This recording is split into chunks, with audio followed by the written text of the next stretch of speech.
Mi nombre es Kale y me gradué de la universidad hace 5 años. Me fui de casa y comencé a vivir de manera independiente tan pronto como empecé la universidad. Mi padre, que era bastante excéntrico, siempre había deseado tener un hijo. Cuando nací yo, una niña, no hizo ningún esfuerzo por ocultar su decepción y a menudo expresaba su insatisfacción con mi madre. Durante mi infancia, mi padre nunca me aceptó y rara vez me mostró afecto. Mis recuerdos de él están marcados por su actitud fría y las palabras duras que usaba para despreciarme. Fue mi madre quien me ofreció amor y protección, asumiendo ambos roles parentales para protegerme de la dureza de mi padre. 6 años después, nació mi hermana Emory. Aunque mi padre inicialmente se decepcionó otra vez al tener otra niña, su actitud hacia Emory pronto cambió. Comenzó a mimarla, colmándola de elogios y cariño, mientras yo permanecía en gran medida ignorada. A medida que avanzaba en la primaria, secundaria y preparatoria, el contraste entre su trato hacia Emory y hacia mí se volvió evidente. Emory era celebrada por incluso los logros más pequeños, mientras que las únicas palabras de mi padre para mí estaban llenas de decepción, a pesar de las reasuraciones de mi madre de que Kale es diferente de Emory, pero también es muy linda. Mi autoestima seguía sufriendo.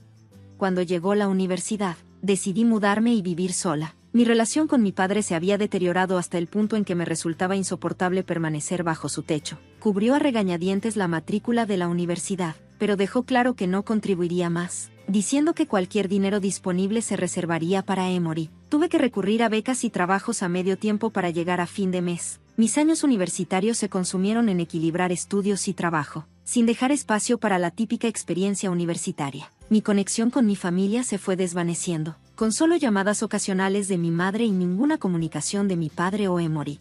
Durante mi búsqueda de trabajo después de la graduación, el salario era mi prioridad principal. Necesitaba pagar una parte de mi beca y había aprendido el valor de los ingresos a partir de mi trabajo a medio tiempo. Gracias a una recomendación de un profesor senior y mi determinación durante las entrevistas, conseguí un puesto en mi firma global de consultoría preferida. Mi madre estaba extasiada, como si mi logro fuera el suyo, pero mi padre y Emory no mostraron ninguna reacción, aunque lo esperaba. Aún me hizo sentir aislada e insatisfecha. Me sumergí en mi trabajo, canalizando mis frustraciones en mi carrera. Este impulso me permitió sobresalir rápidamente, impresionando a los clientes y asegurando contratos. A medida que crecía mi éxito, también lo hacía mi ingreso, y comencé a ascender en la escalera profesional. 5 años en mi carrera. Me había establecido como una líder confiable manejando múltiples proyectos. Durante esta fase exitosa, recibí una llamada inesperada de mi padre, con quien no había tenido contacto en años. Tu madre tuvo un accidente y está paralizada de un lado. Necesito que regreses a casa y la cuides. Supongo que has estado vagando, así que aquí tienes tu oportunidad de hacer algo útil. Me quedé atónita al enterarme del accidente de mi madre y su grave condición. Mi padre, sin tener idea de mi trabajo, había asumido erróneamente que estaba desempleada e inactiva. A pesar de mi renuencia a regresar a casa, mi preocupación por mi madre superaba todo lo demás. Arreglé rápidamente para trabajar de manera remota desde mi empresa, que afortunadamente apoyaba el teletrabajo. Decidí mantener el contrato de mi apartamento, aunque me parecía un despilfarro pagar por un lugar que no iba a usar, empacando solo lo esencial. Regresé a la casa de mi familia después de casi 9 años fuera.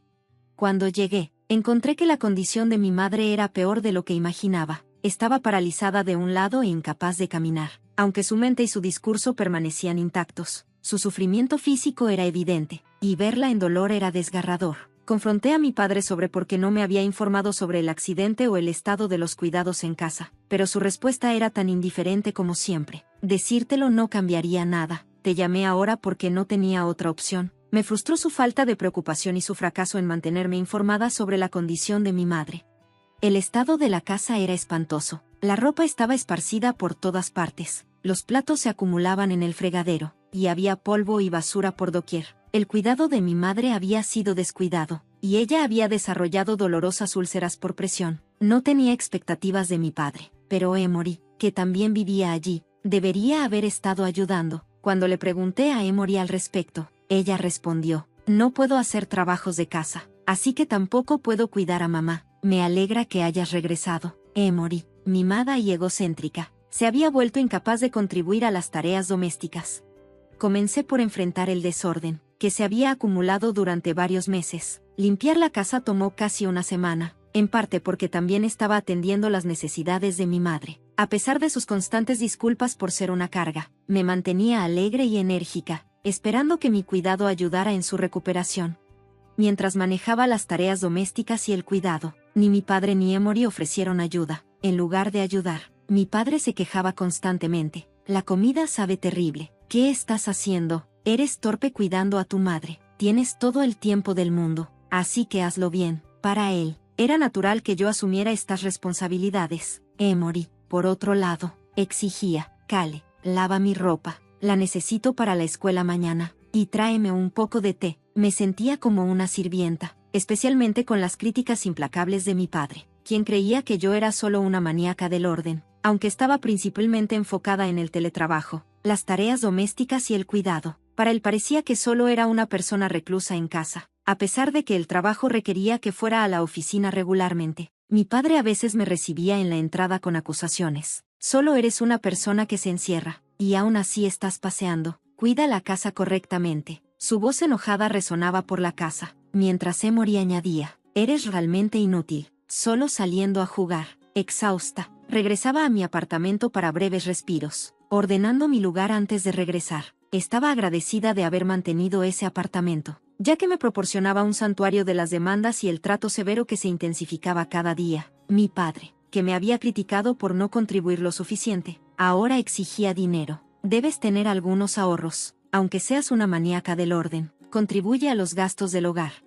Las demandas de Emory no eran mejores. Voy a hacer una excursión con mis amigas, así que dame dinero, dijo. A pesar de no hacer nada para ayudar en la casa, sentía que no era ni una hija ni una hermana para ellos. Los días se volvían cada vez más dolorosos. Una vez, Emory gritó: falta mi anillo. Cale, ¿sabes dónde está? No tenía idea de dónde estaba su anillo y no me importaba ya que nuestros gustos eran diferentes. Cuando le dije esto, ella irrumpió en mi habitación. Fui lenta en reaccionar, pero cuando llegué, Emory estaba declarando triunfalmente: mira, encontré el anillo. Cale lo robó. No, salió de la habitación con el anillo, señalándome y gritando. Me di cuenta de inmediato de que era una trampa, un acto de acoso por no darle dinero.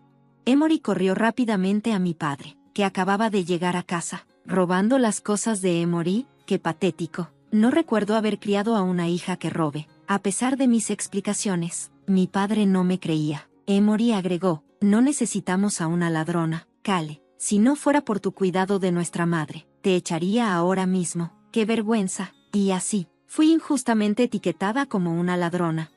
Una noche durante la cena, mi padre estalló repentinamente en furia por razones que no podía entender. Eres inútil. ¿No puedes siquiera manejar la casa adecuadamente y la comida que haces es terrible? ¿Aún no contribuyes económicamente al hogar? ¿Crees que tu trabajo es suficiente? Eres solo una persona reclusa que corre de un lado a otro sin hacer nada. Estoy harto. Voy a destruir tu precioso juguete. Con eso, se dirigió a mi habitación. Mi juguete era mi computadora, una herramienta crucial para mi trabajo. Si se destruyera, sería un desastre. Corrí tras él, protegiendo mi computadora mientras él intentaba dañarla. Emory observaba desde atrás, sonriendo con satisfacción. A medida que mi mente y cuerpo llegaban a su límite, mi madre falleció pacíficamente. Siempre había estado agradecida por mi cuidado y angustiada por cómo me trataban mi padre y Emory. La pérdida drenó mi fuerza. Mi corazón estaba tan roto que ni siquiera podía llorar. Mi padre y Emory, sin embargo, no mostraron lágrimas, actuando como si se hubiera eliminado una simple molestia. Nuestra falta de emoción se debía a razones completamente diferentes.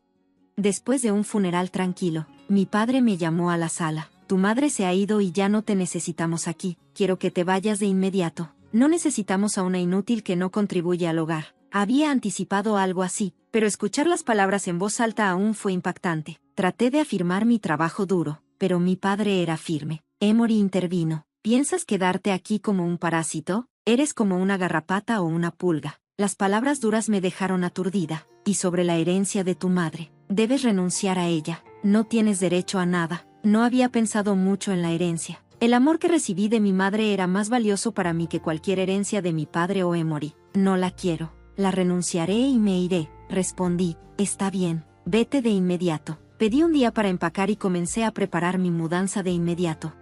Al día siguiente, mi padre dijo: ¿lista para mudarte? Date prisa. Me voy y no quiero saber nada más de esta casa o de ti. Adiós. Cargué mis pertenencias en un taxi que había arreglado. reflexionando sobre cuántas pocas posesiones tenía. Después de 9 años fuera, regresar a la casa de mis padres y luego irme de nuevo se sentía como un final definitivo. La dura realidad de mi padre y Emory había sido dolorosa, pero me sentía satisfecha de haber podido ayudar a mi madre. De vuelta en mi apartamento, cambié del teletrabajo al trabajo regular y estaba agradecida de haber mantenido el lugar. Mi rutina anterior se reanudó, aunque ahora trabajaba aún más, tratando de olvidar todo lo que había pasado. Aproximadamente 3 meses después, recibí una llamada inesperada de mi padre distanciado. Reluctante, respondí el teléfono. ¿Qué es esta nota promisoria? La cantidad es escandalosa. ¿Eres solo una mantenida? ¿Cuánto estás ganando cada mes? Las preguntas de mi padre llegaron en ráfaga. Le aseguré que estaba lejos de ser una mantenida. Gracias a mi dedicación al trabajo, mi ingreso era sustancial y había acumulado ahorros significativos. Cuando comencé a cuidar de mi madre, invertí en equipo para mejorar su entorno y contribuí a los gastos del hogar para aliviar su carga, incluso antes de que mi padre exigiera dinero. Había estado apoyando financieramente a mi madre e incluso cubrí la matrícula de Emory para aliviar sus preocupaciones. Mi madre, agradecida por mi apoyo financiero, había insistido en formalizarlo con una nota promisoria. Esta nota, que reflejaba mis considerables contribuciones, había colocado efectivamente una obligación financiera sobre mi padre y Emory, quienes se habían beneficiado de ello, mientras yo había renunciado a la herencia. En esencia, estaban obligados a devolver todo el dinero que había dado. Después de explicar todo, mi padre se quedó sin palabras. En su frustración, declaró que también renunciaría a la herencia, pero dado que ya se habían beneficiado de ella, no tenía bases legales. Trabaja duro para pagar lo que debes y no me contactes de nuevo. Estoy cortando los lazos contigo. Ignorando sus despotricaciones, terminé la llamada y lo bloqueé. Poco después, mi tío, el hermano de mi madre, causó más problemas para mi padre y Emory. Al conocerlo por primera vez en años en el funeral de mi madre, le compartí mis experiencias. Resultó que la casa familiar era propiedad de mi tío, y mi madre la había estado alquilando. El derecho a alquilar pasó a mi padre y a Emory por herencia, pero mi tío se negó a renovar el contrato. Legalmente, los inquilinos tienen ciertas protecciones, pero la influencia de mi tío prevaleció. La familia se vio obligada a desocupar la propiedad. Mi padre, ya en la lista de reestructuración de su empresa, fue eventualmente despedido. Emory, incapaz de pagar su matrícula, tuvo que abandonar justo antes de graduarse, sin hogar ni trabajos. Terminaron en un pequeño apartamento, con la mayor parte de los ahorros de retiro de mi padre destinados a pagar la deuda conmigo. Encontrar un nuevo empleo a su edad parecía improbable, y las perspectivas de Emory como desertora universitaria también eran sombrías. Se quedaron luchando en su pequeño y oscuro apartamento. Mientras tanto, me enfoqué en mi carrera, adquiriendo nuevos clientes y lanzando nuevos proyectos. Mi arduo trabajo dio frutos, llevándome a ser promovida como la primera jefa de división femenina en la historia de la empresa. Aunque tomó tiempo para que la empresa nombrara a su primera líder femenina, estoy dedicada a nutrir a la próxima generación y hacer que la empresa sea más inclusiva.